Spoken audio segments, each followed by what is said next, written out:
Next topic है full wave rectifier.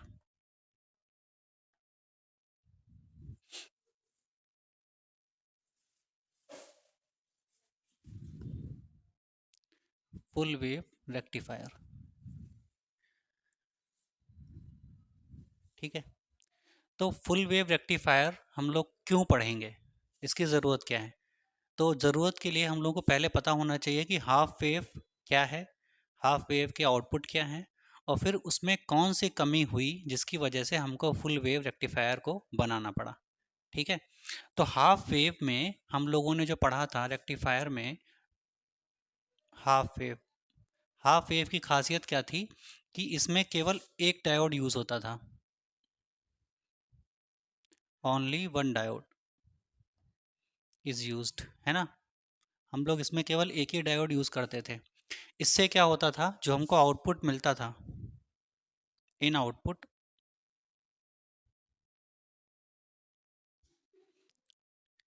Only one directional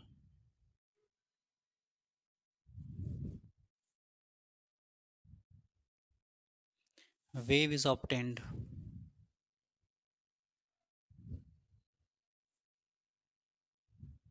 देखिए, इसमें क्या होता था, केवल एक डायोड यूज होता था और उसमें आउटपुट में जो हमको मिलता था वो केवल एक ही डायरेक्शन की वेव मिलती थी। इसका क्या मीनिंग है, ओनली वन डायरेक्शनल वेव? इसका क्या मतलब है? देखिए, जनरली रेक्टिफायर का काम क्या होता है, किसी भी एसी को डीसी में कन्वर्ट करना, अल्टरनेटिंग करंट को डायरेक्ट करंट में कन्वर्ट कर देना। अल्टरनेटिंग करंट क्या होता है, अल्टरनेटिंग करंट में एक प्लस की पल्स होती है और एक माइनस की पल्स होती है, ये इन दोनों को मिला करके हम लोग बोलते हैं एसी। ये है अल्टरनेटिंग करंट, है ना। इसमें से अगर हम लोग ये वाला पार्ट कट कर दें, नीचे वाला पार्ट, तो केवल ऊपर वाला पार्ट रह जाता है। और इस ऊपर वाले पार्ट को अगर हम लोग केवल ड्रॉ करते हैं, केवल ऊपर वाले पार्ट को ड्रॉ करते हैं, नीचे वाला पार्ट कट हो जाता है, तो ऐसी करंट को, ऐसी वेव को हम लोग बोलते हैं डीसी करंट, डायरेक्ट करंट। तो दोनों में फ़र्क आपको दिख रहा होगा। पहले वाले में क्या है, प्लस माइनस दोनों पल्सेस हैं, और दूसरे वाले में केवल प्लस वाला है, माइनस वाला नहीं है। तो माइनस वाला गया कहाँ, अगर नहीं है तो कहाँ गया? तो कहाँ गया का आंसर ये है कि ये कट गया, इस पे हमको करंट नहीं मिली, तभी तो इसका ग्राफ हमको नहीं मिला। अगर करंट मिलती तो ग्राफ मिलता, है ना। ग्राफ नहीं है मतलब करंट नहीं है, ठीक है। अब इसको इसमें कन्वर्ट करना, वही वेव थी इनपुट में, हमको आउटपुट में डीसी मिली, तो कन्वर्ट कैसे हुआ? रेक्टिफायर की सहायता से हम लोगों ने कन्वर्ट कर दिया। तो with the help of rectifier we can convert the AC into DC, ठीक है। तो यहाँ पर जो हमने ये आप एरो देख रहे हैं, इस एरो को डिवाइस मान लीजिए, ठीक है। कोई इंस्ट्रूमेंट मान लीजिए, कोई मशीन मान लीजिए, और उस मशीन को हमने क्या नाम दिया, रेक्टिफायर। तो ये क्या कर रहा है, एसी को डीसी में कन्वर्ट कर रहा है, ठीक है। यही काम कौन करता है, पीएन जंक्शन, क्योंकि पीएन जंक्शन फॉरवर्ड बायस में करंट देता है, रिवर्स बायस में करंट नहीं देता। क्योंकि केवल वो फॉरवर्ड बायस में करंट देता है, इसलिए हम पीएन जंक्शन की यही प्रॉपर्टी कि उसकी, उसमें जो आउटपुट होता है वो केवल फॉरवर्ड बायसिंग से मिलता है, हम उसकी ये प्रॉपर्टी यूज़ कर लेते हैं किसके जगह पर, एज अ रेक्टिफायर, ठीक है। और ये पूरी जो प्रॉपर्टी है, जो पूरी प्रोसेस है, इसको रेक्टिफिकेशन बोलते हैं, है ना। रेक्टिफिकेशन का मतलब क्या है, प्रोसेस ऑफ रेक्टिफाइंग, मतलब रेक्टिफाई करने का तरीका, ठीक है। और उस तरीके में क्या शामिल होता है कि वेव का एक पल्स, नेगेटिव वाला जो हाफ है, उसको हम लोग कट कर देते हैं। हम लोग क्या कट कर देते हैं, मशीन से वो अपने आप कट हो जाती है, मशीन का नाम है रेक्टिफायर, ठीक है। अब रेक्टिफायर, जो पीएन जंक्शन को एज अ रेक्टिफायर यूज़ करेंगे, तो दो तरीके से हम लोग उसको यूज़ कर लेते हैं। One is half wave and other is full wave. Half wave जो हम लोगों ने पढ़ा था, तो उसमें केवल एक डायोड लगाते हैं और ट्रांसफार्मर इनपुट में लगा देते हैं। ट्रांसफार्मर के में जो सेकेंडरी कॉइल होती है, उसमें हम लोग क्या लगा देते हैं, एक डायोड, और उस डायोड का कनेक्शन कर देते हैं ट्रांसफार्मर की सेकेंडरी कॉइल से, ठीक है। डायग्राम आपके पास होगा, ठीक। उसमें क्या होता है, डायोड जब फॉरवर्ड बायस में होता है तो करंट सप्लाई करता है, और जब रिवर्स बायस में होता है तो करंट सप्लाई नहीं करता। तो हमको जो आउटपुट मिलता है वो कुछ इस तरीका मिलता है। जब डायोड फॉरवर्ड बायस में होगा तो हमको ये वेव देगा, और जब diode PN junction diode reverse bias में आ जाएगा तो यहाँ पर हमको करंट नहीं मिलेगी, मतलब आउटपुट हमको मिलना चाहिए लेकिन नहीं मिल रहा। नहीं मिल रहा मतलब यहाँ हमने डॉटेड से आपको दिखाया है कि यहाँ पर मिल नहीं रहा। सॉलिड लाइन का मतलब ऑब्टेन हो रहा है, डॉटेड लाइन का मतलब ऑब्टेन नहीं हो रहा। उसके बाद जब फिर से पॉजिटिव हाफ आता है साइकिल का, तो उसमें क्या होता है, डायोड वापस किस में आ जाता है, फॉरवर्ड बायस में। और जब फिर से फॉरवर्ड बायस में आ जाएगा तो हमको आउटपुट में फिर से करंट इस तरीके से मिल जाती है। तो इसमें हम लोग क्या देखते हैं कि पहली पल्स, दूसरी पल्स, फिर ऐसे तीसरी पल्स, फिर चौथी पल्स, पांचवी पल्स, सो ऑन हमको पल्सेस मिलती रहेंगी। लेकिन ये सारी पल्सेस केवल एक ही डायरेक्शन में है, आप देख रहे हैं, है ना। तो अभी हमने इनपुट लगाया था कैसा, एसी के फॉर्म में, और एक कन्वर्ट होके केवल किस में आ गया है, देखिए डीसी के फॉर्म में, ठीक है ना। अब ये कन्वर्जन किसने किया है, डायोड ने किया। तो हम पीएन जंक्शन को एज अ डायोड यूज कर लेते हैं, एज अ रेक्टिफायर यूज कर लेते हैं, ठीक है। लेकिन समस्या क्या है यहाँ पर, इसका कमी देखिए क्या है। ये पहली पल्स हमको मिली यहां से लेकर के और यहां तक, ठीक है, पहली पल्स मिली। इसके बाद ये दूसरी पल्स हमको जो नेगेटिव हाफ में है वो नहीं मिलती है। तो इतने वाले पार्ट में यहाँ पर कोई पल्स नहीं मिल रही है। पल्स ना मिलने का क्या मतलब है कि यहाँ पर कोई करंट नहीं है ना। करंट क्यों नहीं है, करंट क्या होता है, इलेक्ट्रॉन्स का मूव करना from one direction to another in a straight line, इसको बोलते हैं करंट। इलेक्ट्रॉन चल के अपने साथ क्या लेके जाते हैं, चार्ज। चार्ज क्या है, is a form of energy. तो एक तरह से हम ये कह सकते हैं कि इलेक्ट्रॉन्स अपने साथ क्या लेके जाते हैं, एनर्जी लेके जाते हैं, है ना। मान लीजिए ये वायर है, इस वायर में यहाँ से इलेक्ट्रॉन जा रहा है, मतलब एनर्जी जा रही है, मतलब करंट जा रहा है इस तरफ को, ठीक है। और यहाँ पर हमने एक मोबाइल लगा दिया चार्ज करने के लिए। हम चाहते हैं कि यहाँ से एनर्जी आए और मोबाइल की बैटरी चार्ज हो जाए। तो अगर इलेक्ट्रॉन इस एंड से इस एंड की तरफ नहीं जाएगा तो चार्ज नहीं जा पाएगा, और अगर चार्ज ट्रैवल नहीं कर पाएगा तो यहाँ पर बैटरी चार्ज होगी क्या, नहीं चार्ज होगी, है ना, ठीक है। अगर बाय चांस इलेक्ट्रॉन यहाँ से चलना स्टार्ट करता है और यहाँ तक पहुँच जाता है तो बैटरी को चार्ज कर देता है, ठीक है। मान लीजिए चार्ज अपने संग लेकर के क्या जाएगा, एनर्जी, और एनर्जी किसको दे देगा, बैटरी को, जिससे बैटरी के जो सेल्स होंगे, जो प्लेट्स होती हैं बैटरी में, वो चार्ज हो जाती हैं। हो गया, ठीक है। एक इलेक्ट्रॉन हमने इसको दिया, सपोज कर लीजिए हमने इसको एक इलेक्ट्रॉन दिया। एक इलेक्ट्रॉन के पास बहुत कम एनर्जी होती है, ठीक है। मान लीजिए एक इलेक्ट्रॉन एक इलेक्ट्रॉन वोल्ट एनर्जी लेके गया है। वन इलेक्ट्रॉन कितनी एनर्जी लेके जा रहा है, वन इलेक्ट्रॉन वोल्ट, ठीक है। एक इलेक्ट्रॉन के पास इतनी एनर्जी है, ठीक। तो हमने एक इलेक्ट्रॉन यहाँ से दिया इसको, वो यहाँ से चला और यहाँ से चलते हुए गया, अपने साथ क्या लेके जा रहा है वो, एनर्जी, कितनी अमाउंट में, वन इलेक्ट्रॉन वोल्ट। और यहाँ से लेके गया और इस एंड पर पहुँचने के बाद यहाँ पे इलेक्ट्रॉन, वो बैटरी लगी हुई है, उस बैटरी को उसने ये वाली पूरी की पूरी एनर्जी दे दी। और बैटरी कितना चार्ज हो गई, मान लेते हैं इस एक इलेक्ट्रॉन वोल्ट एनर्जी से हमारी जो बैटरी है वो 1% चार्ज हो जाती है, 1% केवल, ठीक है। यहाँ तक क्लियर है। चलिए, हमें बैटरी कितनी चार्ज चाहिए, 100% पूरी चाहिए ना।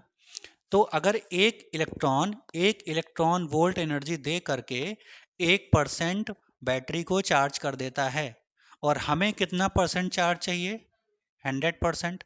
तो हमको क्या करना पड़ेगा, कितनी एनर्जी देनी पड़ेगी, 100 इलेक्ट्रॉन वोल्ट, क्योंकि एक इलेक्ट्रॉन वोल्ट 1% चार्ज करता है।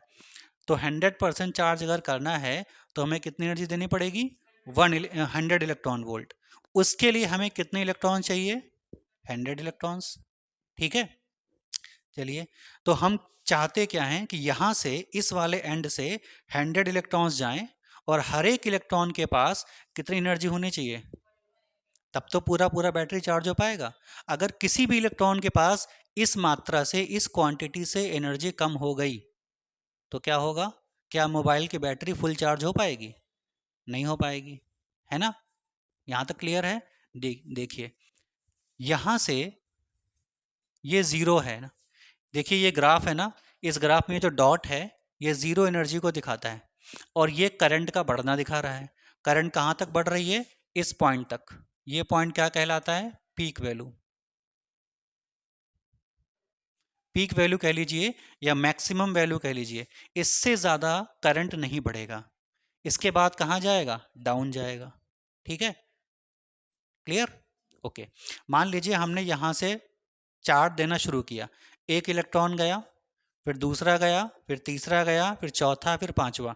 जब एक इलेक्ट्रॉन जाएगा तो एनर्जी कितनी देगा? एक इलेक्ट्रॉन वोल्ट। जब दूसरा जाएगा तो दो इलेक्ट्रॉन वोल्ट। जब तीसरा जाएगा तो तीन इलेक्ट्रॉन वोल्ट। और जब 100 वाला इलेक्ट्रॉन पहुंचेगा तो 100 इलेक्ट्रॉन वोल्ट। ठीक है, बात समझ में आई? चलिए मान लीजिए हमने एक इलेक्ट्रॉन वोल्ट एनर्जी दी, तो इस पहले जीरो पर था, जीरो से इसमें कितने इलेक्ट्रॉन गए? एक गया। जब एक जाएगा तो एक इलेक्ट्रॉन एनर्जी बढ़ा देगा 1 इलेक्ट्रॉन वोल्ट की। बैटरी कितना चार्ज हो जाएगी? 1%। तो हम क्या कहेंगे, इस वायर से करंट जा रही है क्या? जा रही है ना। कितनी करंट जा रही है? 1 इलेक्ट्रॉन वोल्ट की एनर्जी के इक्वल, बराबर। ठीक है, तो जब करंट थोड़ा सा हमको मेजर हुई, हमको महसूस हुई, तो इस ग्राफ में क्या होगा? हल्का सा ग्राफ ऊपर की ओर उठेगा, क्योंकि इधर हम लोग क्या ले रहे हैं? करंट। ठीक है, करंट इधर ले रहे हैं वाई एक्सिस पे। इसका मतलब क्या है कि जब करंट हमको वायर में जा रही होगी तो क्या होगा? ग्राफ हल्का सा ऊपर की ओर जाएगा। फिर यहाँ से दूसरा इलेक्ट्रॉन पास हुआ। जब सेकंड इलेक्ट्रॉन पास हुआ तो उसने 2 इलेक्ट्रॉन वोल्ट एनर्जी दी। जब थर्ड इलेक्ट्रॉन पास हुआ तो 3 इलेक्ट्रॉन वोल्ट एनर्जी दी। जब फोर्थ इलेक्ट्रॉन पास हुआ तो 4 इलेक्ट्रॉन एनर्जी दी। अब 0, 1, 2, 3, 4 ऐसे सो ऑन प्रोसेस बढ़ती रहेगी। देखिए ये एक वैल्यू तक ही बढ़ता है ना। मान लीजिए हमको यहाँ पर बैटरी कितना चार्ज चाहिए थी? 100%। तो हमको कितने इलेक्ट्रॉन्स की जरूरत पड़ने वाली है? 100 इलेक्ट्रॉन्स, है ना। ठीक, तो 0, 1, 2, 3, 4, 5, 6 सो ऑन बढ़ता रहेगा। और यहाँ पर आने के बाद वो मैक्सिमम वैल्यू पर पहुंचा, तो मैक्सिमम है कितने? 100 इलेक्ट्रॉन। एनर्जी कितनी? 100 इलेक्ट्रॉन वोल्ट। तो यहाँ पर जो हमको एनर्जी मिलेगी वो कितनी मिलेगी? 100 इलेक्ट्रॉन वोल्ट। और ये कौन दे रहा है? कितने इलेक्ट्रॉन्स दे रहे हैं? 100 इलेक्ट्रॉन्स दे रहे हैं। ठीक है, तो यहाँ से एनर्जी जीरो थी, फिर बढ़ना शुरू हुई, धीरे धीरे करंट बढ़ी। करंट बढ़ने से एनर्जी बढ़ती है, और जब एनर्जी बढ़ती है तो बैटरी का चार्ज लेवल हमेशा क्या होता है? इंक्रीज होता है। 1%, 2%, 3%, 4%। अब ये जो करंट है वो यहाँ पर आने के बाद क्या और आगे जाती है 100 से?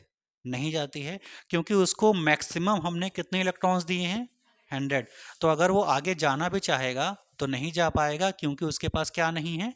इलेक्ट्रॉन्स नहीं है, मतलब एनर्जी नहीं है। तो आगे कैसे बढ़ेगा? करंट इंक्रीज कैसे होगा विदाउट एनर्जी? ठीक है, अब यहाँ पर वो बढ़ गया मैक्सिमम वैल्यू, फिर कहाँ जाएगा वो? फिर नीचे डाउनवर्ड्स आएगा, देखिए नीचे की ओर। तो 0 से 100 तक बढ़ता है, फिर 100 के बाद जब डाउनवर्ड्स आता है तो 100, 99, 98, 97 सो ऑन प्रोसेस करते करते फिर वापस कहाँ जाता है? 0। ठीक है, फिर इधर बढ़ना चाहिए था वापस, लेकिन क्योंकि यहाँ पर करंट ही नहीं है तो यहाँ तो नहीं बढ़ेगा वो। तो इतना हमारा गैप मिल रहा है। ठीक है, समझ आया? अब मान लीजिए कि एक पहली पल्स में केवल 50 इलेक्ट्रॉन्स पास हुए। सपोज कर लीजिए टोटल कितने होते हैं? 100, लेकिन इस पल्स में केवल 50 इलेक्ट्रॉन्स पास हुए। तो बाकी के 50 कहाँ जाएंगे? अगली पल्स में जाएंगे ना।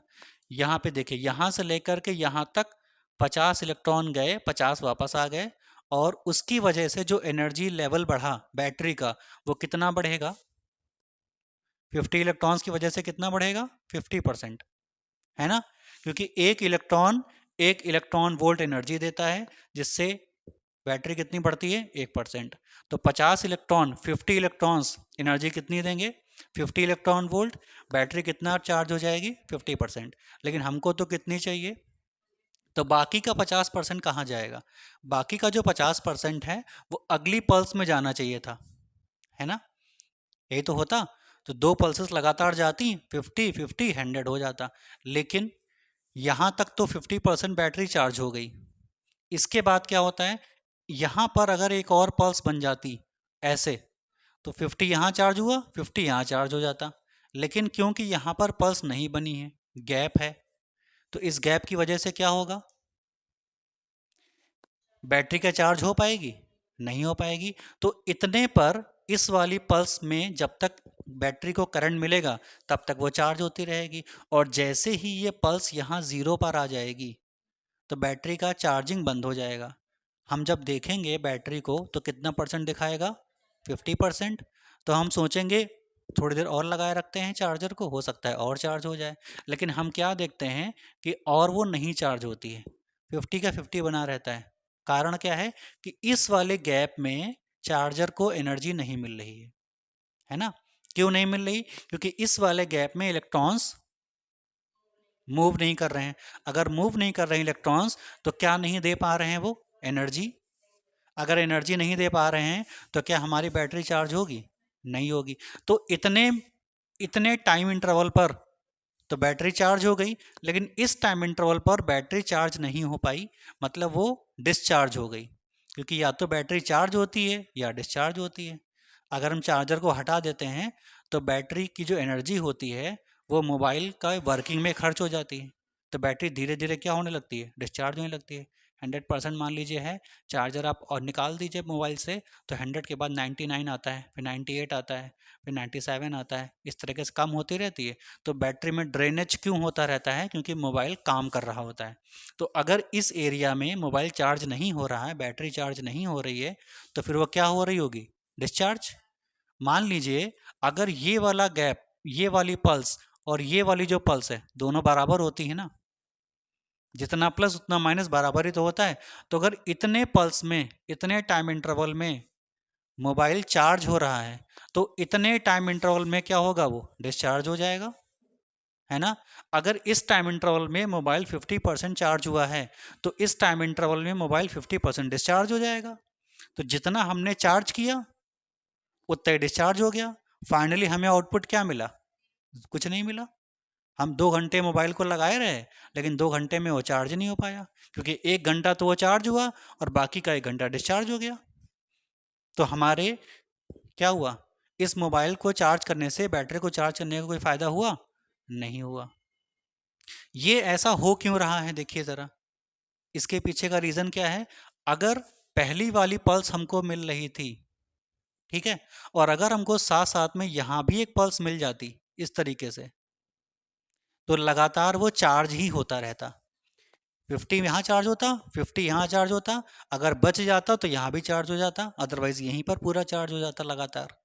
हमको 100% के लिए रुकना नहीं पड़ता, है ना। लेकिन क्योंकि यहाँ पर तो पल्स है नहीं, तो ये थोड़ी हमारे लिए दिक्कत है। और ऐसा ग्राफ हमको किस में मिलता है, हाफ वेव में। तो हाफ वेव का फ़ायदा तो है ही है, लेकिन नुकसान क्या है, नुकसान ये है कि हम कंटिन्यूटी में जो करंट हमको चाहिए अगर, तो वो नहीं मिल पाती है। हमको डिसकंटिन्यूअस डीसी करंट मिलती है। लेकिन हमको क्या चाहिए, लगातार। क्योंकि हम चाहते हैं मोबाइल हमारा लगातार चार्ज होता रहे। और मोबाइल की बैटरी किस पे काम करती है, डीसी पर। वो डीसी तो स्टोर करती है, एसी स्टोर ही नहीं कर पाती है। अगर एसी स्टोर कर लेती तो हम मोबाइल के जो, वो आगे का आपने देखा होगा, जो मोबाइल चार्जिंग में लगाते हो बड़ा सा अडेप्टर लगा होता है। तो बड़ा क्यों होता है, उसके अंदर ट्रांसफार्मर रखा होता है और रेक्टिफायर रखा होता है, मतलब डायोड रखा होता है, ठीक है। वो क्या करता है, एसी को डीसी में कन्वर्ट कर देता है। क्योंकि उसके अंदर ये सर्किट होता है, इसीलिए वो थोड़ा अडेप्टर साइज़ में बड़ा होता है। अदरवाइज छोटे छोटे सॉकेट नहीं आते उनकी तरह होता वो, इतना बड़ा अडेप्टर बनाने की क्या ज़रूरत है। उसके अंदर एक छोटा ट्रांसफार्मर रखा होता है और एक पीएन जंक्शन डायोड रखा होता है।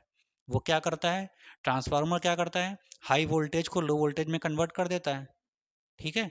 और डायोड क्या करता है, या तो फुल वेव होगा या हाफ वेव होगा। हम जरा सोच के बताइए, क्या हाफ वेव को मोबाइल में एज अ चार्जर यूज़ कर सकते हैं, नहीं करेंगे ना। क्योंकि पहली पल्स और दूसरी पल्स के बीच में गैप मिल रहा है, हमको उस गैप को फिल करना है।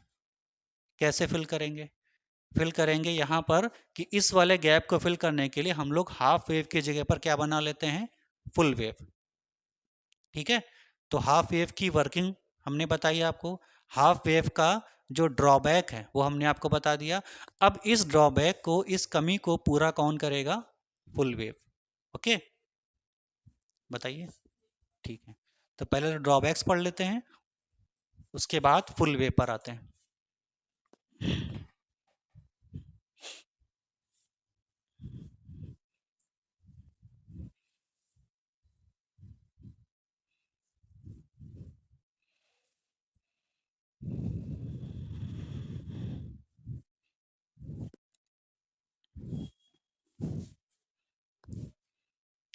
Drawbacks of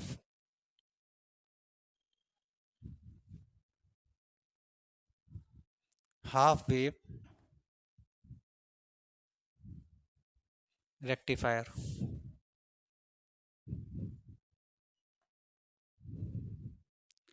drawbacks of half wave rectifier, कौन कौन से ड्रॉबैक्स हैं?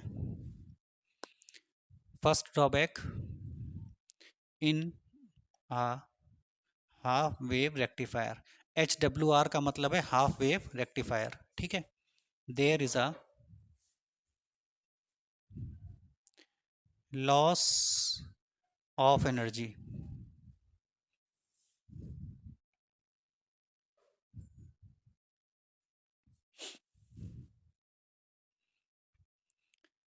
There is a loss of half wave energy. कैसे लॉस होती है? In first half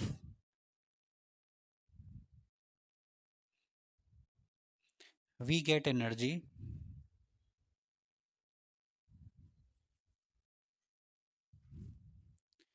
and in second half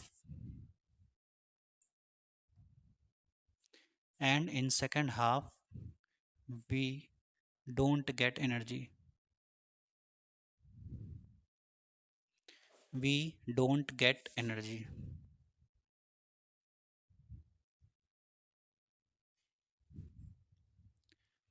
पहला ड्रॉबैक यही है कि इसमें एनर्जी का लॉस हो जाता है। वही अभी थोड़ी देर पहले हम लोगों ने जो सीखा था, 50% चार्जिंग, 50% डिस्चार्जिंग। इसको आप डायग्रामेटिकली ऐसे समझ सकते हैं कि ये पॉजिटिव हाफ है, इसमें लिखा है in first half we get energy, तो ये फर्स्ट हाफ में एनर्जी मिलती है। और जब सेकंड हाफ होता है तो यहाँ पर गैपिंग आ जाती है इस तरीके से, फिर हमको थर्ड मिलता है इस तरीके से। तो फर्स्ट, थर्ड, फिर फिफ्थ मिलेगा, तो सो ऑन अल्टरनेट हमको एनर्जी मिलती है, कंटिन्यूटी में नहीं मिलती है। ठीक है, तो ये गैप जो है ना, इसी की वजह से एनर्जी का लॉस हो जाता है।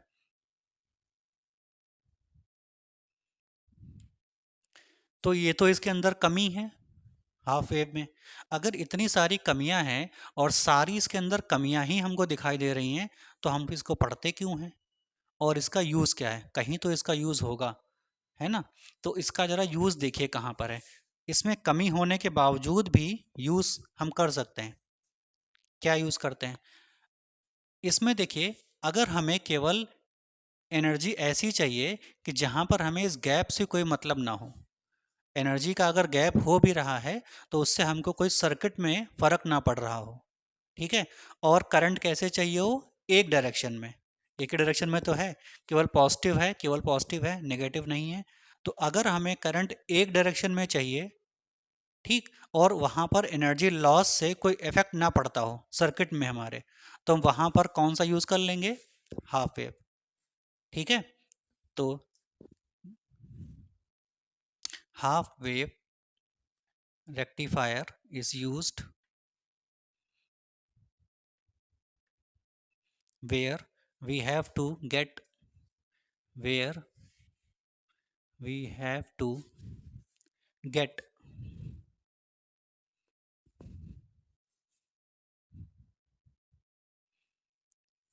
unidirectional current।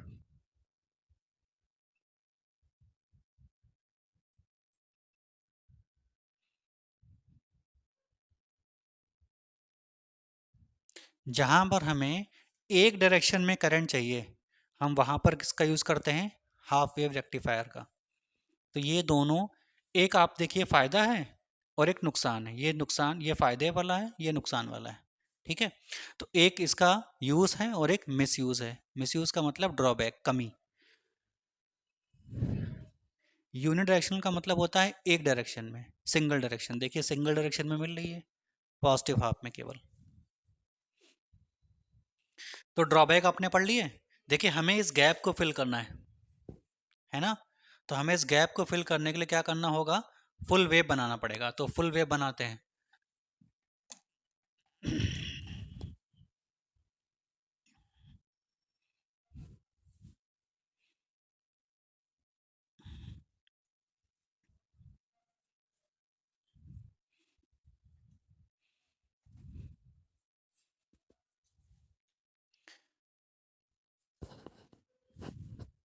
Full wave rectifier.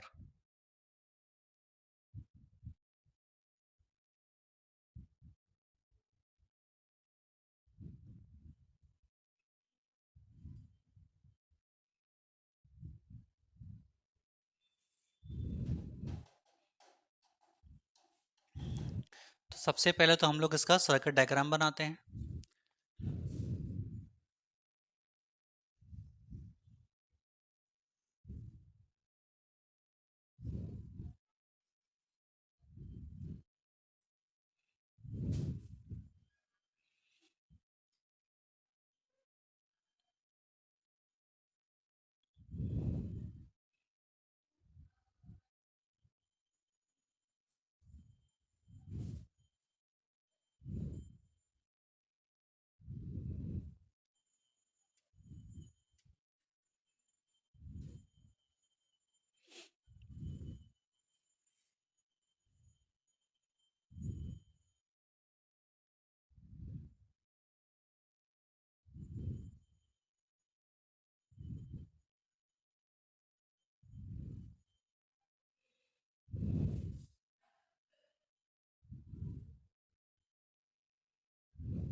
देखिए ये है सर्किट डायग्राम, किसका है ये, फुल वेव का।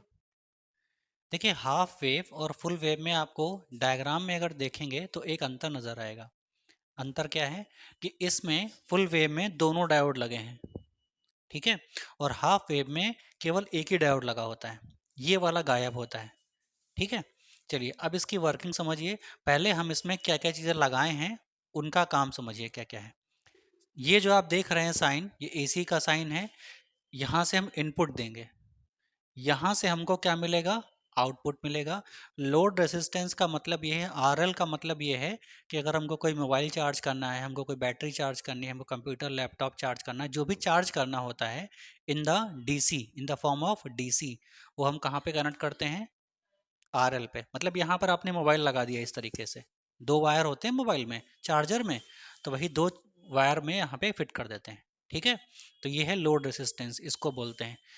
इनपुट हमको यहाँ से देना होता है, और इस इनपुट से लेकर के, और ये वाला जो आप पार्ट देख रहे हैं, इस लाइन के इधर वाला पार्ट, मतलब सेकेंडरी कॉइल तक का पार्ट, ये कहलाता है ट्रांसफार्मर, ठीक है।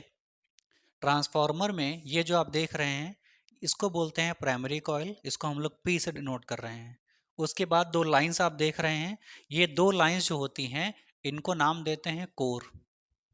कोर काहे का बना होता है, ये दो लाइंस जो हैं इनको कोर कहा जाता है। ये बना काहे का होता है, ये होता है सॉफ्ट आयरन का।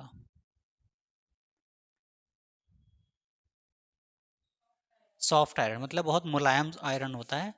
आयरन का मतलब क्या होता है, बहुत ठोस, लेकिन ये ठोस नहीं होता, थोड़ा मुलायम होता है। देयरफॉर इसको हम बोलते हैं सॉफ्ट आयरन, ठीक है। इसका काम क्या है, इसका काम है, जो यहाँ पे जब करंट आएगी प्राइमरी कॉइल में इनपुट लगाने से, जब यहाँ पे करंट आएगी तो उस करंट से इस वाले एरिया में, ये जो आप एरिया देख रहे हैं, ये वाला गैप, इस गैप में एडी करंट्स बनेगी, ठीक है। एडी करंट्स क्या करती हैं, इस कॉइल को नुकसान पहुंचा सकती हैं, डिस्ट्रॉय कर सकती हैं। तो उस नुकसान से बचने के लिए हम लोग क्या करते हैं, यहाँ पर इस गैप में सॉफ्ट आयरन लगा देते हैं। तो वो करता क्या है, ये सॉफ्ट आयरन की कोर क्या करती हैं, एडी करंट्स को कम कर देती हैं, मिनिमाइज करने का काम करती हैं। To minimise the eddy currents we apply soft iron core rods. ठीक है, कहाँ पर लगाते हैं? Between the primary and secondary coils. ठीक है, एडी करंट हम आपको बाद में बता देंगे। ठीक है, अब इसके बाद क्या है? सेकेंडरी कॉइल है ये। ठीक है, सेकेंडरी कॉइल के दो एंड आप देख रहे हैं, एक ए और एक बी। ठीक है, ए वाला एंड बी वाले एंड में एक डायोड लगाया है और एक बी वाले एंड में डायोड लगाया है हमने। दो डायोड लगाए हैं। दो क्यों लगाए हैं? दो क्यों लगाए हैं? क्योंकि हमको क्या बनाना है? Full wave. एक डायोड से हमको हाफ वेव मिलती है, दूसरी से हाफ मिलेगी, दोनों मिला के फुल हो जाएगा। ठीक है, अब इसके बाद ये जो सी पॉइंट आप देख रहे हैं, ये काहे के लिए है? इसका काम क्या है? तो ए और बी, इन दोनों में एक बार ए वाला पॉजिटिव में रहेगा, एक बार बी वाला पॉजिटिव में रहेगा। ठीक है, तो जब ए वाला पॉजिटिव में रहेगा तो बी नेगेटिव में होगा, और जब बी पॉजिटिव में रहेगा तो ए नेगेटिव में होगा। ठीक है, हमको पता है कि जो प्लस वाला एंड होता है वो हमेशा कैसा होता है? Higher potential. जो प्लस होता है वो कैसा होता है? Higher potential. और जो माइनस होता है वो कैसा होता है?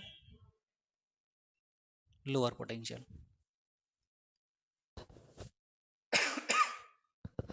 अब देखिए, तो अगर ये वाला पॉजिटिव रहेगा और ये नेगेटिव रहेगा तो फिर इसको हम कहेंगे कि ये हायर पोटेंशियल पर है, और इसको कहेंगे कि ये लोअर पोटेंशियल पर है।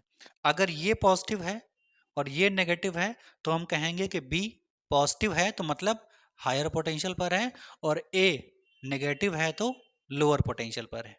ठीक है, अब सी का क्या काम है?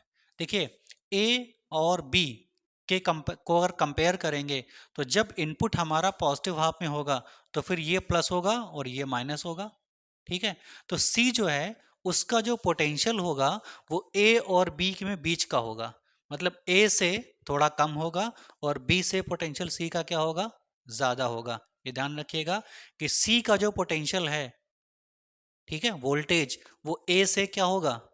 कम होगा, स्लाइटली लेस, और इससे क्या होगा? थोड़ा सा ज्यादा। क्योंकि इसके ऊपर है तो इससे ज्यादा पोटेंशियल है, इसके नीचे है तो इससे कम पोटेंशियल है। ठीक है, अब वर्किंग समझिए जरा इसकी। वर्किंग,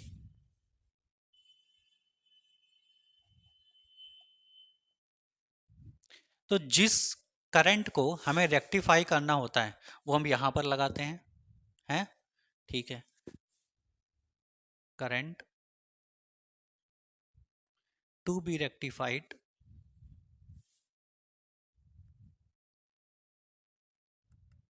इज अप्लाइड एट, कहां पे लगाते हैं? इनपुट एंड ऑफ किसके? Primary coil of secondary, primary coil of transformer.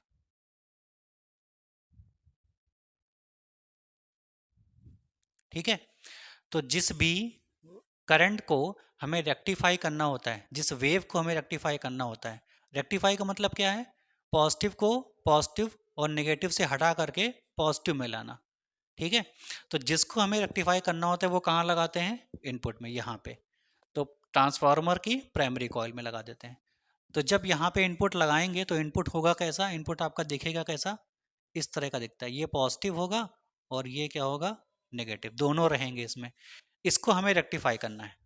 ठीक है, तो हमने यहाँ पर लगा दिया। अब वर्किंग देखिए, जब एसी अपने पॉजिटिव हाफ में होगी, इसमें होगी, ठीक है, तो जब एसी अपने पॉजिटिव हाफ में होगी तो ये वाला पूरा पॉजिटिव होगा और ये वाला कैसा होगा? नेगेटिव, क्योंकि जब पॉजिटिव हाफ में होगी तो ये वाला एंड प्लस होगा, ये माइनस होगा। ठीक है, तो इसको प्लस रखा है हमने, और ये वाला वायर देखिए इससे कनेक्टेड है। तो अगर ये प्लस हुआ तो ये वाला प्लस होगा, अगर ये माइनस हुआ तो ये वाला भी तो माइनस होगा। और इसके साथ देखिए, ये सामने ये है, इसमें करंट आ रही है। इस करंट की वजह से क्या होगा? यहाँ पर एक मैग्नेटिक फील्ड बनेगी। वो मैग्नेटिक फील्ड क्या करेगी? एडी करंट्स को बनाएगी। एडी करंट्स को कम करने के हम लोग क्या लगा देते हैं? सॉफ्ट आयरन कोर लगा देते हैं। एडी करंट कम हो गई। लेकिन जो मैग्नेटिक फील्ड बनी है वो थोड़ी ना कम होगी। उस मैग्नेटिक फील्ड की वजह से क्या होगा, जो सेकेंडरी कॉइल है ये वाली, इसमें करंट फ्लो होने लगेगा। ठीक है, जब सेकेंडरी कॉइल में भी करंट फ्लो होगा तो करंट की एक डायरेक्शन होती है प्लस टू माइनस। ठीक है, करंट की डायरेक्शन होती है हायर से लोअर। तो अगर यहां से करंट इस तरफ को चली है, क्योंकि इस तरफ में नीचे आएगी ना, करंट प्लस से माइनस चलती है, तो अगर इस तरफ से करंट चलेगी तो यहां भी इसी तरफ से ए से बी की तरफ चलेगी। तो क्या होगा, ये वाला एंड कैसा होगा, प्लस, और ये कैसा होगा, नेगेटिव। ठीक है, चलिए इसको हम पहली कंडीशन में क्या मानते हैं, प्लस, और इसको क्या मानते हैं, माइनस। अगर ये वाला एंड प्लस होगा तो ए वाला एंड डायोड D1 के पी टाइप से कनेक्टेड है। ये जो आप देख रहे हैं लाइन, बड़ी सी लाइन, इसको बोलते हैं पी टाइप और इसको बोलते हैं एन टाइप। पी टाइप में ज्यादा क्या होते हैं, होल्स। एन टाइप में ज्यादा क्या होते हैं, इलेक्ट्रॉन्स। तो अगर यहाँ पर होल्स ज्यादा हैं तो मतलब पॉजिटिव चार्ज ज्यादा है, और पॉजिटिव का कनेक्शन अगर पॉजिटिव से करते हैं तो फॉरवर्ड बायस होता है ना। तो डायोड D1 कैसा होगा, फॉरवर्ड बायस। जब फॉरवर्ड बायस में होगा तो क्या डायोड D1 हमको करंट सप्लाई देगा, क्यों नहीं देगा, फॉरवर्ड बायस में तो देता है वो करंट, रिवर्स में नहीं देता। तो फॉरवर्ड में हमको क्या है, करंट देगा, बिल्कुल देगा। तो यहां से करंट बनेगी और वो कहाँ जाएगी, इस तरफ से आएगी, ये करंट सप्लाई करेगा, करंट आगे बढ़ेगी और यहां तक, इस पॉइंट तक आ जाएगी, इस पॉइंट तक करंट यहां तक आ गई। क्योंकि ये फॉरवर्ड बायस में है, इसने अपने अंदर से करंट को पास होने दिया। ठीक है, और करंट इसको क्रॉस करके इस वायर से होते हुए इस पॉइंट तक आ गई। अब यहां पर जब करंट पहुंचती है तो उसके पास दो रास्ते हैं, या तो वो RL की तरफ आ जाए फ्रॉम C टू D, या तो वो नीचे चली जाए। करंट के साथ क्या होता है, उसको जितने पॉसिबल वेज मिलते हैं ट्रैवल करने के, वो उतने पॉसिबल वेज में चली जा सकती है, जा सकती है या जा पाती है। ठीक है, अगर उसको रास्ता हम अवेलेबल करा दें तो। ठीक, देखिए क्या करंट इसमें जाएगी या करंट इसमें जाएगी, इसको समझना है। ठीक, यहां तक क्लियर है। आगे देखिए, जब ये वाला पॉजिटिव था तो बी एंड कैसा था, नेगेटिव। तो बी एंड अगर नेगेटिव है तो ये पूरा एंड, ये पूरा वायर कैसा होगा, नेगेटिव होगा, नेगेटिव चार्ज से भरा होगा। इस डायोड का ये वाला पार्ट है वो क्या कहलाता है, पी टाइप, और ये क्या कहलाता है, एन टाइप, होता है ना। पी का कनेक्शन किससे है, नेगेटिव से। तो अगर पी का कनेक्शन नेगेटिव से होता है तो डायोड कैसा होता है, रिवर्स बायस। जब डायोड रिवर्स बायस में होता है तो क्या वो करंट सप्लाई करता है, नहीं करता। क्या वो काम करता है, क्या वो वर्किंग स्टेज में होता है, नहीं होता। अगर वो वर्किंग स्टेज में नहीं है तो ना तो ये करंट को अपने अंदर से पास होने देगा और ना ही वो खुद करंट को जनरेट करेगा। ठीक है, तो इसने, क्योंकि डायोड D2 रिवर्स बायस में है, इसलिए इसने क्या कर दिया है, इस पूरे रास्ते को ब्लॉक कर दिया है। वो क्या कहता है, करंट को ना तो माने देंगे और ना ही पास करने देंगे। तो करंट जो जो यहां तक आई है उसके बाद वो इस रास्ते पर आ सकती थी, लेकिन इसके रिवर्स बायस होने की वजह से करंट इस रास्ते पर नहीं जा पाती। और अगर करंट इस रास्ते पर नहीं जा पाती है तो क्या वो यहीं रुक जाएगी, नहीं, उसको दूसरा रास्ता भी तो मिल रहा है ना। तो फिर वो इस रास्ते से चली जाएगी। जब इस रास्ते से जाएगी तो ये रास्ता पकड़ेगी करंट, है ना। बोलिए, इसको सी के बजाय डी कर ली, ई कर लीजिए, सॉरी, दोनों एक हो गए। ठीक है ना। तो करंट किस रास्ते से जाएगी, फर्स्ट हाफ में, जब AC अपने फर्स्ट हाफ में होगा तो ए एंड पॉजिटिव होगा, डायोड D1 फॉरवर्ड बायस में होगा, बी एंड नेगेटिव होगा, डायोड D2 रिवर्स बायस में होगा। फॉरवर्ड बायस D1 के होने की वजह से करंट को ये पास करेगा, D2 रिवर्स बायस होने की वजह से करंट को ब्लॉक करेगा। तो अगर यहाँ से करंट जाएगी तो उसका रास्ता क्या होगा, A से D1, D1 से फिर C, C से फिर D और फिर वापस, है ना। ए से D1, D1 से C, C से D और D से फिर वापस इसी रास्ते पे। बोलिए, ठीक है। समझ आ गया? तो इसकी वजह से हमको जो आउटपुट मिलेगा यहां पे, कैसा मिलेगा? D1 काम कर रहा है, D2 काम नहीं कर रहा, तो D1 की वजह से हमको ये इतना आउटपुट मिल गया। ठीक है, यहां तक क्लियर हो गया? ठीक है, अब देखिए ये सब वर्किंग हो जाएगी। अब क्या होगा, जो एसी होगी वो अपने नेगेटिव हाफ में आ जाएगी। जब एसी नेगेटिव हाफ में आ जाएगी तो जो ये वाला एंड था, जो अभी तक पॉजिटिव था, वो कैसा हो जाएगा? नेगेटिव। और ये कैसा हो जाएगा? पॉजिटिव। ठीक है, अगर ये नेगेटिव हो गया तो ये एंड, ये वायर यहां से कनेक्टेड है, और ये पॉजिटिव वाला एंड यहां से कनेक्टेड है, तो ये वाला कैसा हो जाएगा? माइनस, और ये कैसा हो जाएगा? प्लस। अगर ये माइनस हुआ तो ए कैसा हो जाएगा? माइनस, और ये अगर प्लस है तो ये प्लस हो जाएगा। तो ए वाला एंड कैसा हो जाएगा? माइनस, और बी कैसा हो जाएगा? प्लस। अब ये माइनस हो गया, माइनस का कनेक्शन किससे है? पी टाइप से। और क्योंकि माइनस का कनेक्शन पी टाइप से है तो डायोड D1 कैसा हो जाएगा? रिवर्स बायस में हो जाएगा। तो क्या ये अपने अंदर से करंट पास करने देगा? नहीं, ब्लॉक कर देगा, है ना? तो यहां से करंट नहीं जाएगी। इसकी वजह से हमको आउटपुट में कुछ नहीं मिलेगा, क्योंकि ये काम ही नहीं कर रहा। ठीक। लेकिन इधर देखिए, बी जो है वो कैसा है? पॉजिटिव। अगर ये पॉजिटिव है और पॉजिटिव का कनेक्शन पी टाइप से अगर है तो डायोड D1 कैसा होगा? Forward bias. अगर ये फॉरवर्ड होगा तो क्या ये करंट पास करने देगा? पास करने देगा। करंट कैसे जाएगी? यहां से चलेगी, क्योंकि ये एंड प्लस है, प्लस से जाएगा, बी से पहुंचेगा कहाँ? D2। D2 के बाद इस पॉइंट से होते हुए फिर यहां पर आएगा, यहां पर, है ना? इस रास्ते से होकर के यहां पहुंचेगी। यहां के बाद उसको दो रास्ते दिखेंगे, एक ऊपर की ओर और एक सी से, मतलब लोड रेसिस्टेंस की तरफ। ऊपर की ओर क्योंकि D1 रिवर्स बायस में है, करंट को ब्लॉक कर रहा है, तो ये करंट इस रास्ते पे नहीं जाएगी। किस रास्ते पे जाएगी? इस रास्ते पे जाएगी, है ना? B, D2 C D E और फिर बी, ऐसे ऐसे करंट चलती रहेगी। तो इस ये तो ब्लॉक कर दिया करंट, तो इसकी वजह से हमें आउटपुट मिला? नहीं मिला। और इसने करंट को जाने दिया, तो इसकी वजह से हमें आउटपुट मिला? बिल्कुल मिला। तो जब एसी अपने नेगेटिव हाफ में होगी, तो क्योंकि ये काम कर रहा है और ये काम नहीं कर रहा है, तो ये क्या करेगा? हमको करंट देगा। मिल गया? तो पिछली बार देखिए, हाफ वेव में क्या था? यहां पर हमको गैप मिल रहा था, वो गैप फिल हो गया। ठीक है। ठीक, अगली बार देखिए, इसके बाद एसी फिर अपने पॉजिटिव हाफ में आ जाएगी। जब एसी फिर पॉजिटिव हाफ में आएगी तो ये वाला एंड प्लस, ये माइनस, ये प्लस, ये माइनस, ये फॉरवर्ड बायस में, ये रिवर्स बायस में। इसकी वजह से हमें करंट मिलेगी? इसकी वजह से करंट मिलेगी? नहीं मिलेगी। तो हमको ग्राफ फिर से ये मिल जाएगा, है ना? और फिर अगर ये नेगेटिव में आ जाएगा तो फिर ये नेगेटिव, ये पॉजिटिव, ये नेगेटिव, रिवर्स बायस, ये पॉजिटिव, ये फॉरवर्ड बायस, करंट हमको मिलेगी? फिर मिलेगी।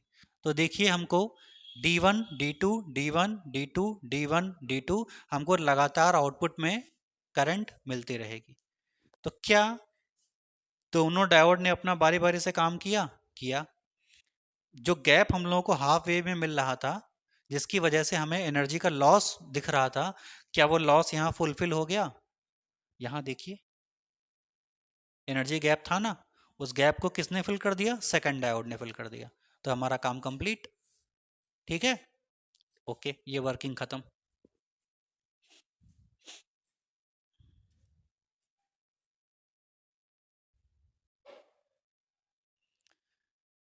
अब जो हमने यहाँ पे बनाया है उसको थोड़ा सा लिख लेते हैं, कुछ पॉइंट लिख लेते हैं, basic point.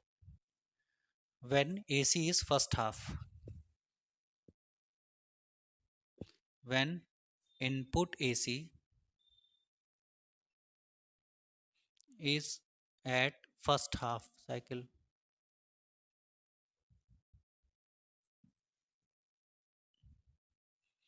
First half cycle.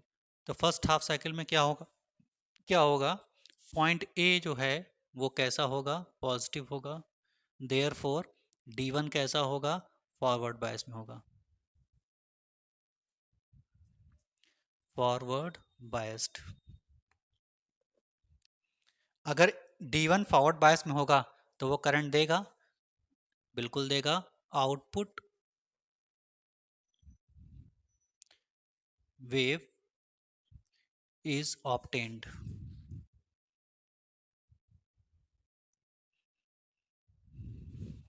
हमको आउटपुट वेव मिल जाएगी, ये जो आपको यहाँ बनी दिख रही है इस तरीके की। उसके बाद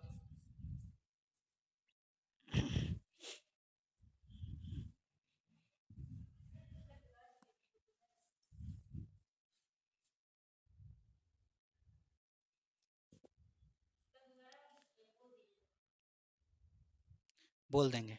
ये सेकंड पॉइंट में क्या होगा, when input AC is at second half. जब इनपुट का AC अपने सेकंड हाफ में आ जाएगा, इस वाले पार्ट की बात कर रहे हैं, सेकंड हाफ में आ जाएगा, तो क्या होगा, ए एंड अभी तक कैसा था, पॉजिटिव, अब ये कैसा हो जाएगा, negative.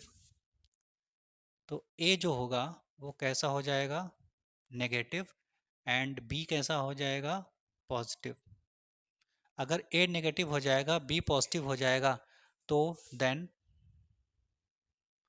Diode D1 reverse bias में हो जाएगा एंड D2 फॉरवर्ड बायस में हो जाएगा।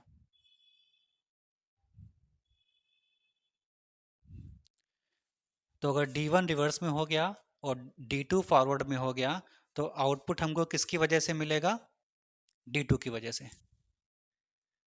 जिससे क्या होगा, output wave is obtained by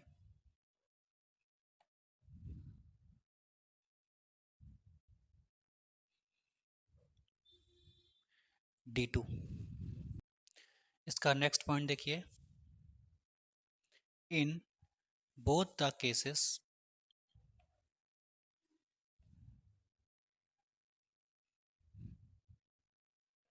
the direction of current is the direction of current is from C to D। C to D का मतलब ये है, देखो, जब ये वाला फॉरवर्ड में था तो भी तो करंट हमको इस तरह से मिल रही थी, पहले C से आती फिर D पर जाती, और जब ये फॉरवर्ड में था तब भी करंट C से D तक जा रही थी। तो दोनों ही केसेस में the direction of current is from C to D। इसका क्या मतलब है, which means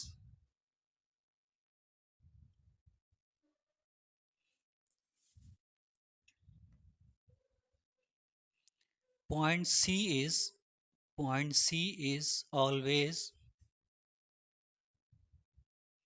at higher potential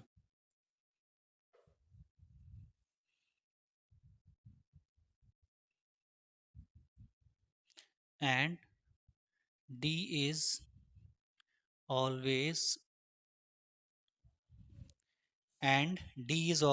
at lower potential,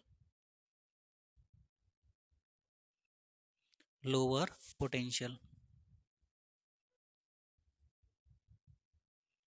इसका क्या मतलब हुआ कि जो पॉइंट सी होगा वो दोनों ही केस में हमेशा कैसा होगा, हायर पोटेंशियल पर, और पॉइंट डी हमेशा कैसा होगा, लोअर पोटेंशियल पर। ठीक है, which means point C is always at higher potential and D is always at lower potential. मतलब ये, चाहे आपका D1 फॉरवर्ड में हो चाहे D2 फॉरवर्ड में हो, करंट हमेशा C से D की तरफ जाएगी। ठीक है, so the output current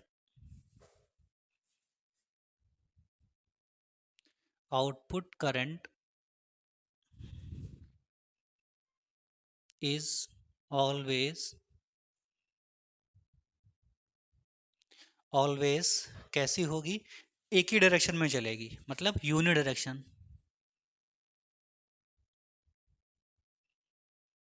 uni directional, ठीक है ना। और जब करंट एक ही दिशा में चलती है तो वो क्या कहलाती है, डीसी। तो क्या हमको डीसी मिल जाएगा? हमेशा करंट सी से डी की तरफ चलेगा। अगर वो कभी एक तरफ को जाए फिर दूसरी तरफ को जाए तो हम बोलेंगे वो एसी है।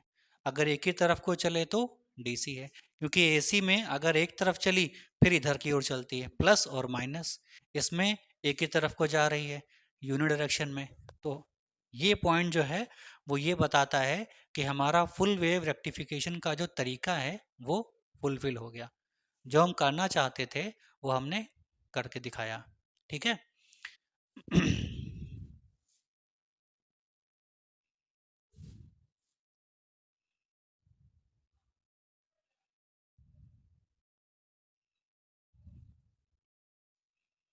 हो गया। अब एक बात बताइए, इतना तो आपको समझ में आ गया होगा, और यहाँ पर हमारा फुल वेव का जो पूरा वर्किंग कंस्ट्रक्शन सब खत्म हो जाता है, मतलब फुल वेव खत्म हो जाता है, ठीक है। अब हम आपको छोटा सा कुछ अलग सी एक चीज़ बता देते हैं।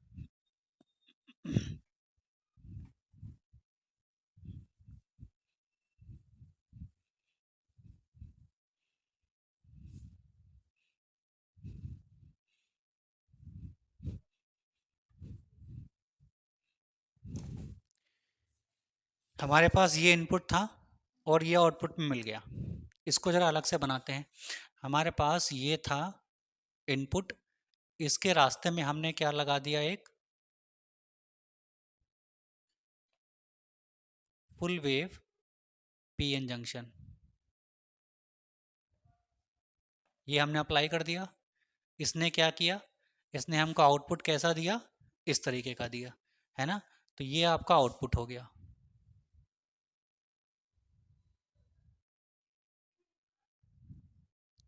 ये आउटपुट मिल गया। क्या ये डीसी है? ठीक है। क्या ये एसी है? ठीक है। एसी को डीसी में कन्वर्ट किसने कर दिया? फुल वेव पीएन जंक्शन ने। ठीक है। हाफ वेव भी यही काम करता है, लेकिन हाफ वेव में हमको गैपिंग मिलती रहती है, एनर्जी लॉस मिलता रहता है। देयरफॉर हम लोग यहाँ पर पीएन जंक्शन फुल वेव वाला ज़्यादा प्रेफर करते हैं, ठीक है, क्योंकि वो हमारे काम का है। ठीक है। अब इसमें देखिए, इस वाले ग्राफ से आपको क्या दिखाई दे रहा है, इसमें सिर्फ डीसी है या सिर्फ एसी है? तो हम इसको अगर ध्यान से देखेंगे, ग्राफ के तरीके को समझेंगे, तो हमको पता चलेगा कि इसमें एसी भी शामिल है और डीसी भी शामिल है। कैसे? है ना। इसमें अभी तो हमने क्या किया था, एसी को डीसी में कन्वर्ट कर दिया। तो हम कहते हैं कि जो कन्वर्ट करके आउटपुट मिला वो डीसी है, यही तो आउटपुट है। और जब इस ग्राफ को हम यहाँ पे दिखा रहे हैं तो हम फिर से वही काम कह रहे हैं कि भैया एसी भी है और डीसी भी है। तो हमारा जो पूरा प्रोसेस हुआ ये तो बेकार हो गया, इतना टाइम हमारा बेकार हो गया कि हम एसी को ही डीसी में कन्वर्ट करना चाहते थे, और हमको क्या हुआ, एसी को डीसी में कन्वर्ट करके हमको आउटपुट में मिला ही नहीं। हमको तो दोनों मिल रहे हैं ना, है ना।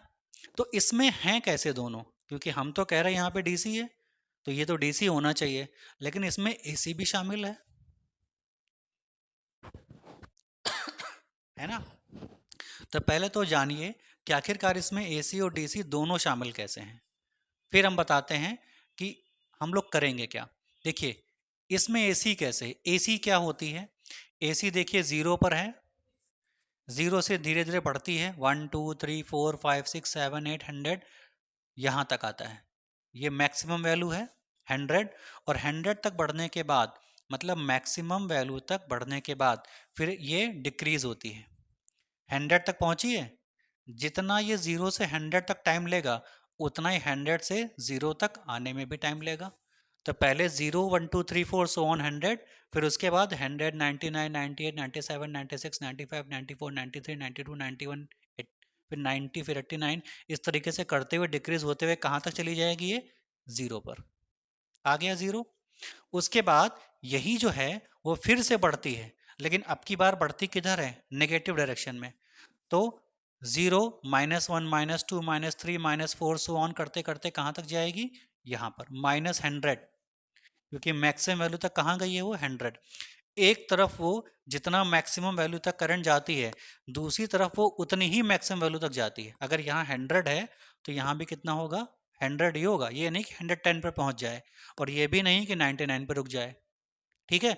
लेकिन क्योंकि ये माइनस हाफ में है तो ये होगा मिनिमम वैल्यू, मतलब मैक्सिमम वैल्यू होगा, लेकिन किस तरफ को, माइनस डायरेक्शन में, तो ये हो गया -100। उसके बाद फिर क्या होगी, फिर जीरो की तरफ बढ़ेगी, तो -100, -99, -98, -97, सो ऑन करते करते कहाँ तक आएगा, फिर से जीरो, -2, -1, जीरो, फिर से जीरो हो गया। जीरो के बाद फिर से +1, +2, +3, सो ऑन 100, फिर ऐसे ये प्रोसेस सो ऑन चलती रहेगी। तो इसमें जरा देखिए, पहले वो बढ़ती है फिर घटती है ना। अगर पहले बढ़ती है फिर घटती है, फिर बढ़ती है फिर घटती है, तो इसी को तो हम बोलते हैं अल्टरनेटिंग करंट। मतलब एक वैल्यू से स्टार्ट करे, फिर ग्रेजुअली वो इंक्रीज करे, एक मैक्सिमम वैल्यू तक जाए, और उस मैक्सिमम वैल्यू से फिर वापस ग्रेजुअली डिक्रीज करे और फिर जीरो पर आ जाए। तो इस वेव को हम क्या कहते हैं, अल्टरनेटिंग करंट बोलते हैं ना, है ना। अब इसको देखिए जरा, इस ग्राफ को देखिए जो हमने यहाँ पे आउटपुट में लिया है, ये जीरो वाली लाइन है, जीरो से बढ़ना शुरू हुई और एक पीक वैल्यू तक वो गई है, मैक्सिमम वैल्यू तक करंट गई है, और फिर डाउनवर्ड्स आई है ना। तो zero, maximum, zero, maximum, zero, maximum, zero. क्या ये जो प्रॉपर्टी है वो एसी की प्रॉपर्टी नहीं है? अरे zero, maximum, zero, maximum, AC की प्रॉपर्टी तो है ये। तो इसमें भी यही प्रॉपर्टी है, तो क्या इसमें एसी का कंपोनेंट नहीं है? हैं। तो इस वजह से, क्योंकि यहाँ पर maximum minimum maximum minimum maximum minimum लगातार पल्सेस मिल रही हैं, देयरफॉर हम क्या कहते हैं कि इसमें कुछ कंपोनेंट, कुछ प्रॉपर्टीज किसकी हैं, एसी की भी हैं। ये तो हो गया एसी, ठीक है। अब इसमें डीसी क्यों शामिल है? एसी तो हमने आपको बता दिया, अब इसमें डीसी क्यों शामिल है? क्यों शामिल है? क्योंकि एसी में क्या होता है, प्लस फिर माइनस, एक पल्स अगर ग्राफ के ऊपर मिलेगी तो दूसरी पल्स ग्राफ के नीचे मिलेगी। यहां पर डीसी है, डीसी में सारे पल्सेस जो हैं वो ग्राफ के एक ही साइड में है ना। यहां पे देखिए, सारी पल्सेस ग्राफ के अपर साइड में है, कोई भी लोअर साइड में नहीं है। तो क्या ये डीसी नहीं है ना। तो इसका मतलब क्या है, मैक्सिमम मिनिमम होने की वजह से एसी है, और क्योंकि सारी पल्सेस एक ही डायरेक्शन में है, देयरफॉर क्या है, डीसी है। दोनों कंपोनेंट हैं। हमको क्या चाहिए था, हमको सिर्फ डीसी चाहिए थी। मतलब अगर हम यहां से एसी वाला कंपोनेंट कट कर दें तो हमको क्या मिलेगा, डीसी मिल जाएगी, है ना। तो मतलब ये हमको प्योर डीसी नहीं मिल रही है, हमको इसको किस में कन्वर्ट करना है, प्योर डीसी में, जिसमें एसी का कोई भी कंपोनेंट ना हो। ठीक, समझ आया? बोलिए। चलिए,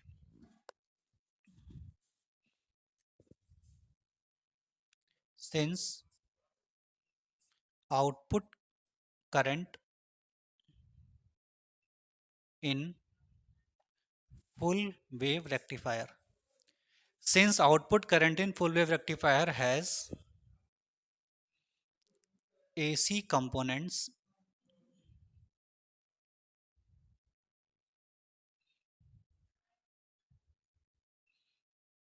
as well as DC components,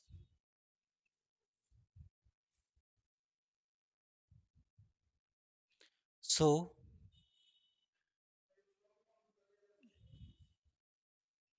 to obtain only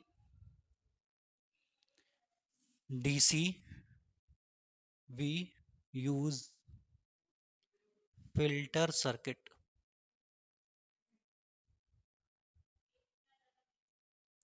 तो हमारा काम क्या है, इन दोनों कंपोनेंट में से एसी वाले कंपोनेंट को ख़त्म करना, हम ये ख़त्म करना चाहते हैं। इसके लिए हम जो सर्किट यूज़ करते हैं वो क्या कहलाता है, फिल्टर सर्किट। ये फिल्टर सर्किट का काम क्या होता है, what is the use of filter circuit, AC component को रेक्टिफाई कर देते हैं, ठीक है। ये फिल्टर सर्किट कैसे बनाते हैं ये भी समझ लीजिए, नोट हो गया हो तो बताइए।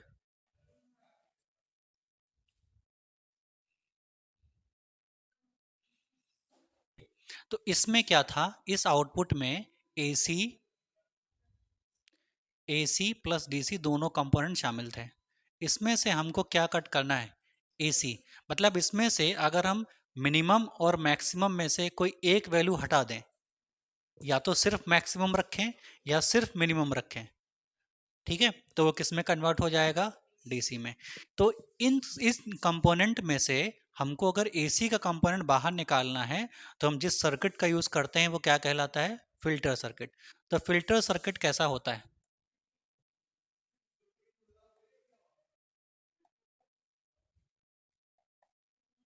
फिल्टर सर्किट कैसा होता है, देखिए फिल्टर सर्किट में यहां तक हम लोग को आउटपुट मिल जाता है ना, तो इसके बाद लगाते हैं फिल्टर, आउटपुट में लगाते हैं फिल्टर ना, क्योंकि आउटपुट में हमको ये तो मिल ही गया है, अब इसी को तो फिल्टर करना है, इसी को तो छानना है हमें छलनी की तरह, तो यहीं पर तो लगाएंगे। तो यहाँ पर हम इसके आगे की प्रोसेस देखिए, ये है आपका सी और ये है डी, ये पॉइंट जो है ये सी था और ये पॉइंट कैसा है, डी है, यहाँ पे ये वाला पॉइंट, इसके आगे फिल्टर सर्किट लगाएंगे हम लोग, देखिए थोड़ा सा नीचे कर दे रहे हैं। तो हम करते क्या हैं, यहाँ पर एक कैपेसिटर लगा देते हैं इस रास्ते में, यह है कैपेसिटर सी, इसको सी मत कहिए यार, इसको कुछ नाम दे दीजिए, सीधे बोल दीजिए कैपेसिटर। ये कैपेसिटर लगा दिया, ठीक है। और कैपेसिटर लगाने के बाद यहाँ पर हमने एक रेसिस्टेंस लगा दिया, फिर से वही लोड आरएल, तो हमको क्या देगा वो, आउटपुट देगा, ठीक। इसको बोलते हैं फिल्टर सर्किट, ठीक है। अब फिल्टर सर्किट में क्या हमने एक्स्ट्रा लगा दिया है, एक कैपेसिटर। कैपेसिटर का काम क्या होता है समझिए, कैपेसिटर जो होता है एक तरह से खुद को चार्ज करने के काम आता है, ठीक। ये डीसी और एसी में से किसी एक को अपने अंदर स्टोर कर लेता है और दूसरे को पास करने देता है, ठीक है। इसमें से कैपेसिटर में से अगर हम एसी और डीसी दोनों पास कराएं, दोनों इसके अंदर से गुजारें, तो ये एसी को रोक लेता है और डीसी को पास करने देता है। एसी को रोक लेने का मतलब क्या है कि कैपेसिटर जो है वो सिर्फ एसी पर वर्क करता है, डीसी पर वर्क नहीं करता, ठीक है ना। कैपेसिटर वैसे समझ लीजिए जैसे हमारे घर में जो फैन होते हैं, फैन में आपने देखा होगा व्हाइट कलर का इतना बड़ा लगा होता है एक कैमरा, सेल टाइप का, हाँ इतना बड़ा वाइट वाइट लगा होता है, उसको क्या बोलते हैं, कंडेंसर। कंडेंसर जब वीक हो जाता है तो पंखे की स्पीड स्लो हो जाती है, और कंडेंसर जब बहुत नया लाके मार्केट से लगाते हैं तो पंखे की स्पीड बढ़ जाती है। अगर आपका पंखा बहुत स्लो चल रहा हो, ठीक है, अगर आपका पंखा बहुत स्लो चल रहा हो तो आप उसमें सबसे पहले जब मैकेनिक से कहेंगे तो वो क्या करेगा, उसके कंडेंसर को चेंज करने को कहेगा पहले, ठीक। अगर उससे भी आपका काम नहीं बनता तो पंखा ही खराब हो गया है, फिर आप पंखे को ही चेंज करिए, हो गया ना। वर्किंग समझ में आ गई कंडेंसर की, सॉरी कैपेसिटर की। अब देखिए यहाँ से लोड रेसिस्टेंस ये वाला था, यहाँ से आउटपुट में करंट आया, मतलब ये वाले कंपोनेंट यहाँ से पास हुए, मतलब एसी और डीसी दोनों पास हुए, यहाँ से आया एसी प्लस डीसी ये वाला आउटपुट, यहाँ तक आया इस पॉइंट तक। इस पॉइंट पर पहुंचने के बाद आउटपुट को कैपेसिटर दिखा, एसी को कैपेसिटर दिखा, डीसी को भी कैपेसिटर दिखा। एसी क्योंकि कैपेसिटर की तरफ अट्रैक्ट होता है, या ऐसा कह लीजिए कि कैपेसिटर एसी को अपनी तरफ अट्रैक्ट कर लेता है। तो इसमें से जो एसी और डीसी यहाँ पे जो दोनों आ रहे होंगे, एसी प्लस डीसी ये दोनों आ रहे होंगे, इन दोनों में से जो ये कैपेसिटर होगा वो एसी को क्या कर लेगा, अपनी ओर खींच लेगा। तो यहाँ तक तो दोनों आए थे, इस पॉइंट के बाद सिर्फ आगे क्या बढ़ेगा, डीसी, क्योंकि डीसी जो है ना वो आगे जाता, वो कैपेसिटर की ओर जाता नहीं है, और एसी इसको आगे जाने नहीं देता, तो इसकी तरफ कौन चला जाएगा, एसी, और जो डीसी होगा वो आगे बढ़ जाएगा। तो यहाँ पर हमको क्या मिलेगा, ओनली डीसी। और जो यहाँ पर अगर हम मोबाइल को लगा देंगे, कंप्यूटर लैपटॉप को लगा देंगे चार्ज करने के लिए, तो वो किससे चार्ज होगा? सिर्फ डीसी से। और ये अब की बार जो हमको ग्राफ मिलेगा, तो इनपुट में हमने क्या लगाया हुआ है? ये लगाया हुआ है यहाँ पे, इस सर्किट के लिए ये इनपुट है। तो इसका आउटपुट क्या मिलेगा? फिल्टर सर्किट से जब यहाँ से क्रॉस होगा तो आउटपुट हमको मिलेगा इस तरीके का। हाँ, इस तरीके की मिलेगी। ये कुछ हल्के से फ्लक्चुएशंस हैं, थोड़ा सा हमको लगातार एग्जैक्टली नहीं मिलती है, लेकिन थोड़ा सा फ्लक्चुएट होकर मिलेगी, लेकिन मिलेगी हमको बिल्कुल स्ट्रेट लाइन। इसको हम लोग क्या कहते हैं? इसको बोलते हैं स्टीडी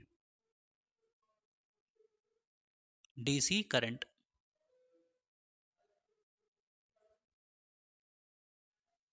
ये क्या है? स्टीडी डीसी कर, स्टीडी का मतलब लगातार। तो इसमें क्योंकि हमारा एसी वाला कंपोनेंट नहीं है, तो आराम से हम मोबाइल को बिना किसी डैमेज के चार्ज कर सकते हैं। ठीक है। अब इसके बाद पूरा आपका जंक्शन डायोड खत्म हो जाता है।